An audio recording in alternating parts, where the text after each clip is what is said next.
কর কমিয়ে বাজার সম্ভব না, যেটা হচ্ছে আপনার জিনিসপত্রের যে দাম, মানে যে মিডলম্যানের যে প্রবলেমগুলো, হ্যাঁ, যে আপনার একটা কৃষকের থেকে আজ যে আপনার এই পর্যন্ত যে আসে, সেখানে যে স্ল্যাবে এগুলো টাকাগুলো যে লস হয়, ওইটাকে কন্ট্রোল করতে হবে। হ্যাঁ, কর কমিয়ে এটা না তাদের লাভ হচ্ছে, না কৃষকের লাভ হচ্ছে, মিডলম্যানদের লাভ হচ্ছে, ওই জায়গাটাতে ফোকাস করা উচিত আমার মনে হয়। আপনার সরকারি কর্মকর্তাদের আবার স্যালারি স্কেল বাড়ছে, সেটার ইম্প্যাক্টের দাম বাড়বে কি না। আমাদের দেশে যেটা হয়, সিন্ডিকেটের একটা সমস্যা আছে। সিন্ডিকেট কন্ট্রোল করা না গেলে আসলে আপনার বাজেট কম বেশি করে বা হচ্ছে আপনার এই মাঝে মাঝে বাজার দর নিয়ন্ত্রণ করে হঠাৎ করে ম্যাজিস্ট্রেট আসবে, এভাবে খুব বেশি লাভ হবে না। সিন্ডিকেট ভাঙতে হবে, আর হচ্ছে আপনার তৃণমূল পর্যায় থেকে যে এই পর্যন্ত আসে, সেই জায়গাটাতে সরকারের কোনো একটা সিস্টেম করতে হবে আর কি। আইটেম কমে যায় টেবিলে, তখন আইটেম কমে যায়। যদি সব ওভারঅল পুষ্টির কথা চিন্তা করেন, যে কোনো একটা জিনিস বাদ পড়ে গেলে তো তখন আর সব কিছু কাভার হলো না, দৈনন্দিন চাহিদাটা সব কিছু কাভার হয় না, ঠিক না?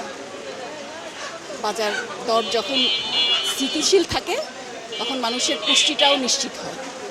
আমাদের একটু কষ্ট হয়ে যাচ্ছে, সাধারণত কষ্ট হয়ে যায়, বুঝছেন। আমরা নিম্নবিত্তের মানুষ যেগুলো আছি, এগুলো হিসাব করতে গেলে এটা আমরা মিলাইতে পারি না, হিসাব কোনোদিন হিসাব মিলাইতে পারি না, বুঝছেন।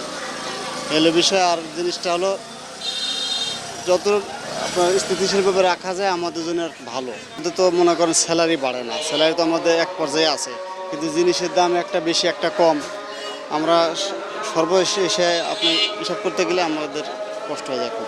আর মানুষে বলতে আসেন এই সরকারে ভোট দিয়ে আমরা মরে গেছি, এইটা বলে উল্টা উল্টা কথা বলে। কিন্তু এই সরকারের পার্টি আমি, কিন্তু এই পার্টির অকমান হইতেছে এখন, কিছুই তো নাই, কিছু না, খালি আমরা কিছু পাইলাম না। তো আমরা কর্মটা কি হন, আমরা তো করার কিছু নেই।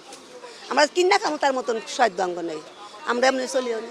যেমন নিম্ন আধা কেজি অনেক নেই, এক পা যেমন নিম্ন 1 কেজি নিয়ে আধা কেজি, এভাবে চলতেছি আমরা, কিছু করার তো নেই। এই যে একটা 120 টাকা একটা মাছ ধরো, যে কোনো মাছ ধরো 250, 300 কাটা খাইতে পারবো। আর যারা গরিব এরা তো খাইতে পারবো, যারা বড় লোক খাই বৈদ্যটা বাজার বইরালেও জায়গা, এখন কোনো ডুপ্লিকেট নেই, এরা নীতি আছে। আবার আমাকে 800 টাকা গরুর গোস, আমার মতো 700 টাকা গরুর গোস খাইতে পারে, 800 টাকা গরুর গোস খাইতে পারবো, আমরা এই না খাই তখন লাগবে। বাজার যদি ঠিকমতো মনিটরিং না করে, যদি সিন্ডিকেট না ভাঙতে পারে, তাহলে কখনোই জিনিসপত্রের দাম কমানো সম্ভব না। এখন জিনিসের দাম যাই আছে, সাধারণ যারা নিম্ন আয়ের মানুষ আছে তাদের না বিশ্বাস অবস্থা। আমরা চাই বাজার যথাযথভাবে মনিটরিং হোক, বাজার দাম আরও কমুক। দাম বেশি হলে আমি কীভাবে ব্যবসা করবো? আমার তখন দামে বেশি হবে কিন্তু আমার লাভের অঙ্ক থাকবে না, ইনভেস্ট বেশি করা লাগবে, লাভ কিছুই হবে না। তাই এই জন্য দাম যত সম্ভব কমিয়ে রাখা দরকার।